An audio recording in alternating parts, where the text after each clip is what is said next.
കാലഘട്ടം ആകുമ്പോൾ പിതാഭാതൃ സുഹൃജ്ഞാനീൻ ഹിത്വാ, പിതാവിനെയും മാതാവിനെയും സുഹൃത്തുക്കളെയും പുരുഷന്മാർ ഉപേക്ഷിക്കും. സൗരത സൗഹൃദ, സുരതം എന്ന് പറഞ്ഞാൽ ജിമാഴ്, ലൈംഗിക ബന്ധം. സൗരത സൗഹൃദ, അവരുടെ ബന്ധം അവരുടെ ലൈംഗിക ബന്ധത്തിലൂടെ ആയിരിക്കും. അപ്പം ബാപ്പാനെ ഒഴിവാക്കും, അച്ഛനെ ഒഴിവാക്കും, അമ്മയെ ഒഴിവാക്കും. ലോകം അവസാനിക്കാൻ അടുത്താൽ അച്ഛനും അമ്മയും പ്രധാനാവൂല, രക്തബന്ധു പ്രധാനാവൂല. സൗരത സൗഹൃദ, സുരതം ജിമാഴ്, സംയോഗം.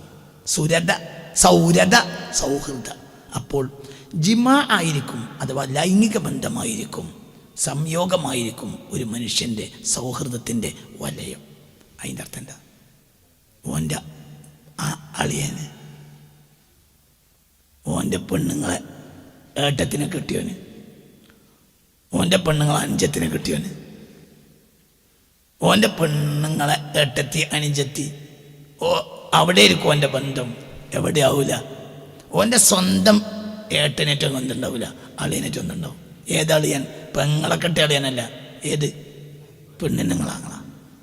ഇതാണോ നാട്ടിലെ ബന്ധം? ആണോ? അല്ലേ. ഓളേറ്റ് ബന്ധം ജിമാൻ്റെ ബന്ധമല്ലേ. സൗരത സൗഹൃദ, ഇത് നാട്ടിൽ നടക്കണുണ്ടോ? അല്ലേ. ഇതന്നെയല്ലേ നടക്കണത്? ഭാഗവതം വായിക്കണത്. ലോകാവസാനായ അങ്ങനെ ഇരിക്കും. ഒരു മനുഷ്യന്റെ പ്രധാന ബന്ധം ആരോടായിരിക്കണം? അവൻ്റെ വാപ്പാനോട്. ഇത് നബി പറയുന്നുണ്ട്. ഇതിന് നബി പറഞ്ഞത് എന്താ പറയുന്നത്?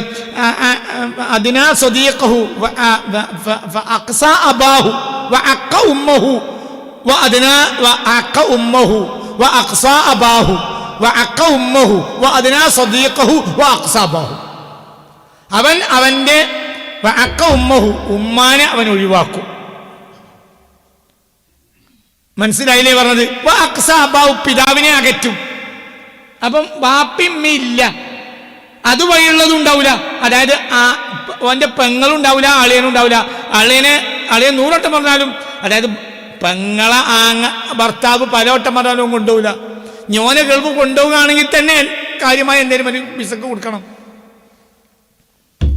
അതേ സമയത്ത് പെണ്ണുങ്ങൾ അങ്ങനെ ഒന്നും കൊല്ലണ്ട, ഇജ്ജിന് കുപ്പായിട്ടിന് വന്നാൽ മതി, ഇജ്ജൻ പോലും നല്ല എന്നോട് പറയണമെന്ന് അറിയാം, അതുകൊണ്ടുപോകും.